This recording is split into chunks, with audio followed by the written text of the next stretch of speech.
जय सत्य ओम सिद्धाय नमः। श्री सद्गुरु बोध पुस्तक के अप्रकाशित लेख में आज का विषय है शैतान के साथ 15 विकारों का जन्म दिवस है, इसका ध्यान दर्शन रहस्य और उसका विनाश काल भी है दीपावली का पर्व।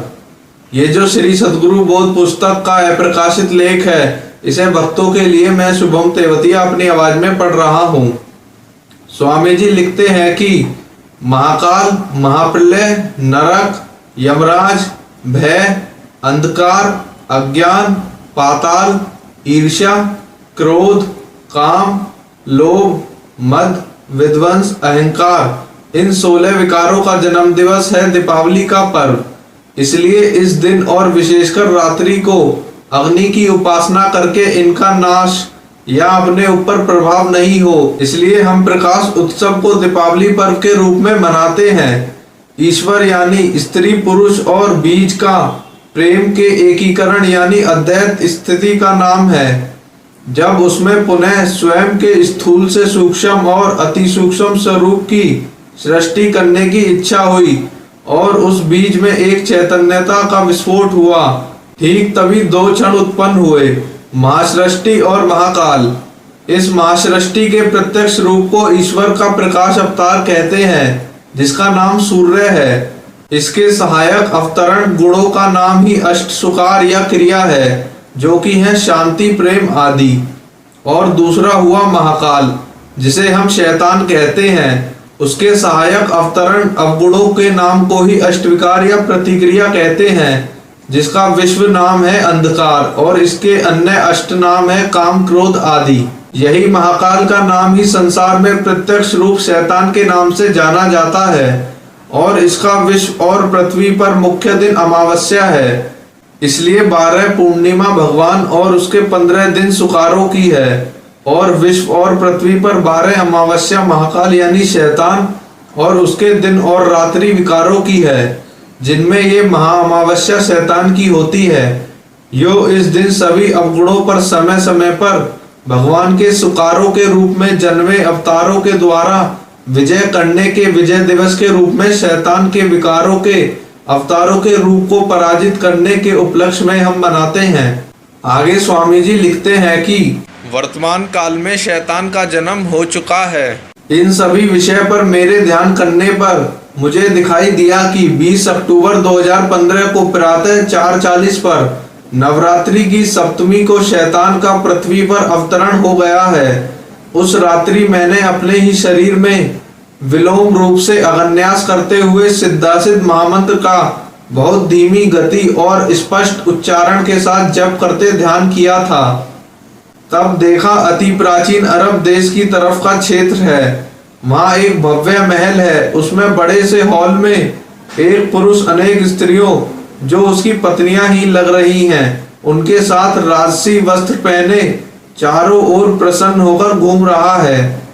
वहीं उस स्थान को छोड़कर बाहर आता है तो वह व्यक्ति मेरी तरह का बलियान और सामान्य वस्त्र पहने एक गोलाकार आले के पास वहां दिव्य आभा से प्रकाशित आलोक में बैठकर एक ऐसी भाषा जो आज कहीं नहीं दिखाई देती, वो किसी चर्म या वृक्ष की छाल से बने पत्र में छपी है, उसे बोलता हुआ पढ़ रहा है कि तभी वहां से एक गुजरते हुए वृद्ध व्यक्ति, जिसने सिर पर टोपी पहन रखी है और दाढ़ी भी है और अच्छे वस्त्र हैं, वो उसे पढ़ते देख पूछते हैं कि ये तो बहुत ही ऊंचे दर्जे की पढ़ाई है, जिसे कोई नहीं पढ़ सकता। वही पढ़ सकता है जिसने ये लिखी है। ये सुनता और पढ़ते हुए ही गर्दन हिलाते स्वीकृति देता हूँ कि हाँ, और पढ़ता जाता हूँ। ठीक तभी दृश्य बदलता है। एक व्यक्ति आधुनिक जीन्स कमीज पहने गौर वर्ण का मध्यम आयु का सुंदर व्यक्ति एक बाजार में अचानक अदृश्य से प्रकट होता है।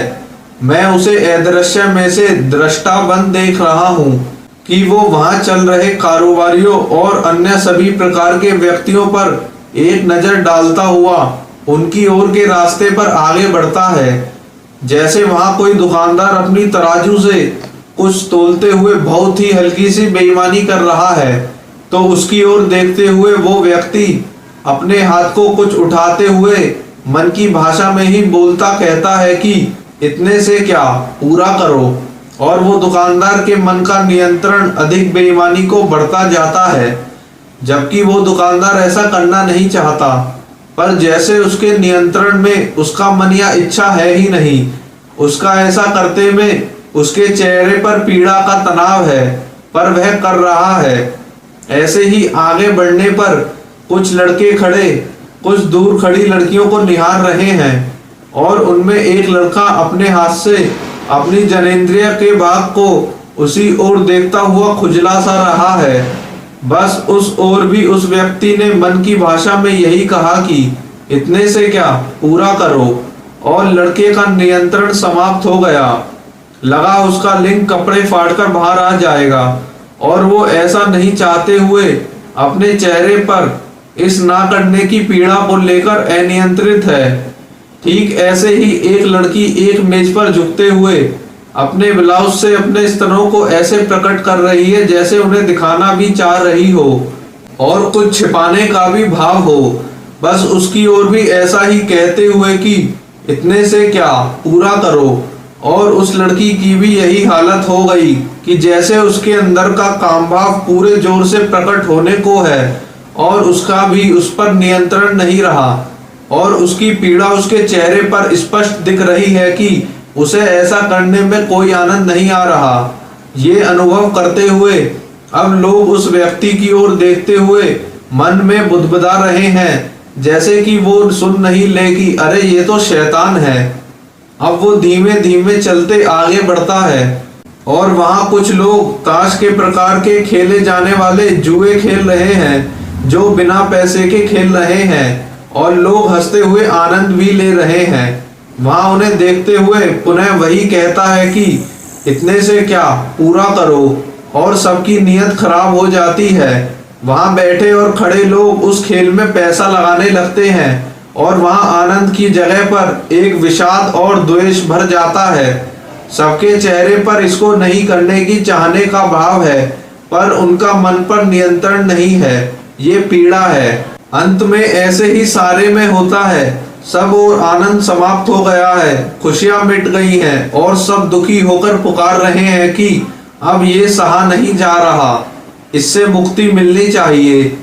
आगे स्वामी जी लिखते हैं कि तब ठीक उसी स्थान पर जहां वो शैतान अदृश्य से प्रकट हुआ था, वहीं से मैं प्रकट होता हूँ, और सबसे पहले जो दुकानदार बेईमानी करता परेशान है, उसकी ओर अपने सीधे हाथ की तर्जनी उंगली को थोड़ा सा उठाते हुए अपने मन में कहता हूँ शांत हो, और वहां सब शांत होकर बेईमानी का वो प्रभाव मिट जाता है।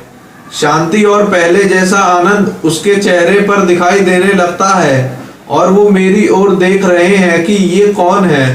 तब मैं सादा वस्त्रों में हूँ और आगे बढ़ता उन लड़कों और लड़कियों में जो विकट कामभाव की वृद्धि को ऐसे ही उंगली उठाता और कहता शांति देता हूँ। ये देख अब सब पहचानने लगे हैं कि ये कोई फरिश्ते हैं, ये कोई भले इंसान के वेश में कोई ईश्वरीय अवतार है, ऐसा लोग बुदबुदा रहे हैं। और अंत में जो शैतान ने शैतानी फैलाई है, उसे फिर से शांत करता हुआ उसको घेर लेता हूँ।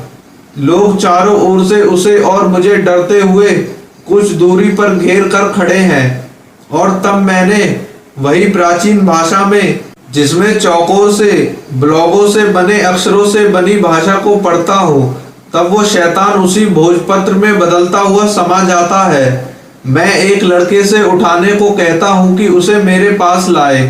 वो डरता हुआ उसे उठाता है, तो उसे वो पत्र हिलता हुआ लगने से डर से छोड़ने को होता है कि तुरंत मैं अपने संकल्प से उसे अपने पास खींचकर कुछ पढ़ते हुए उसे खा जाता हूँ, और अपने पेट में ले लेता हूँ कि अब ये मेरे अंदर है, किसी का कुछ नहीं बिगाड़ेगा। ये सब देख लोग प्रसन्न हैं, और इसी प्रसन्नता को देखते और अनुभव करते इस चिंतन से ध्यान भंग हो जाता है। तब उठता हूँ, तब इस पर विचार किया और लिख लिया।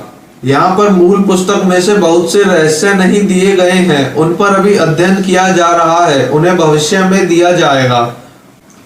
आगे स्वामी जी लिखते हैं कि तब उस समय के गणित से ये जन्म कुंडली जहाँ मैंने देखा वहीं के समय और स्थान को रखकर बनाई की अवश्य कहीं मेरे ही काल में इस संसार में शैतान का जन्म हुआ है। यहाँ जन्म का अर्थ उसके पृथ्वी पर अवतरण से है, क्योंकि जो दर्शन हुए हैं उनके अनुसार वो अपनी संपूर्ण शक्तियों के साथ युवक अवस्था में आया है, ये अवतरण कहलाता है। तब उसकी जन्म कुंडली का अध्ययन किया और अनेक दिव्य योगों को देखा, अपूर्व शक्ति को उसमें देखा और साथ ही पाया कि ये पुरुष शक्ति है। जैसे पुरुष अवतार आए इस प्रकृति में, वैसे ही ये पुरुष शैतान भी समय समय पर आता है। ये किसी के शरीर में नहीं घुसता, बल्कि उसमें दूर से ही अपनी शक्ति को प्रवाहित कर उसके अवगुणों में वृद्धि कर अनियंत्रित कर अराजकता, हिंसा आदि अपने अष्ट विकारों को बढ़ाकर अपना साम्राज्य खड़ा करता जाता है। जैसा कि अब फिर से यही अष्ट विकारों का चारों ओर साम्राज्य बढ़ रहा है, तो उसका निदान है अपने सद्गुणों को बढ़ाने के लिए सकारात्मक शक्ति का आवाहन, और वो अवश्य आपके अंदर से ही आती है और आपकी सहायता करती, आपके सद्गुणों की पुनः वृद्धि करती, आपके अंदर संतुलन खड़ा कर आपको सुख, शांति और दिव्य प्रेम प्रदान करती है। यही है अंधकार यानी अमावस्या के शैतान के साम्राज्य को प्रकाश पर्व दीपावली पर शुभ दीप और शुभ संकल्पों से ध्वंस करने और शांति पाने का और मनाने का पर्व। आओ अपने अंदर की शुभ शक्तियों का आवाहन और जागरण करें, जो संसार में जन्म ले चुके शैतान के अशुभ साम्राज्य को मिटा सके।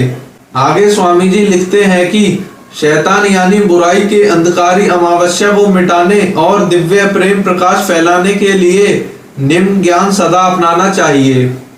पहला, किसी भी आत्मज्ञान के अर्थ को प्रकाशित करने वाले एक विचार यानी मंत्र का सदा अच्छे और बुरे समय में सदा जप करते रहना चाहिए।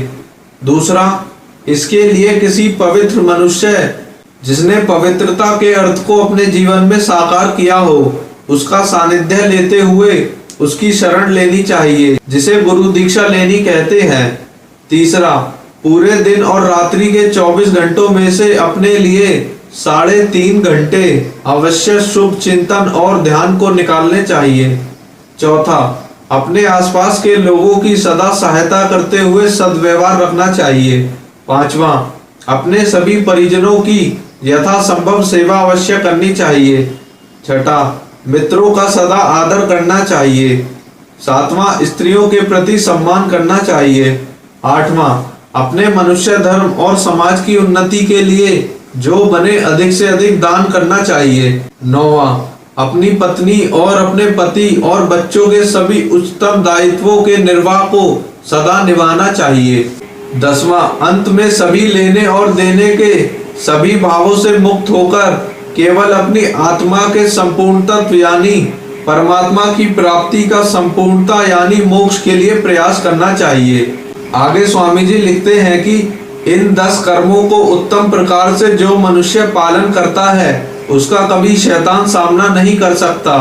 वो सदा सुखी और शांति व प्रेम का ईश्वरीय जीवन जीता है। यही है सत्यास्मी दर्शन। जय सत्य ओम सिद्धाय नमः।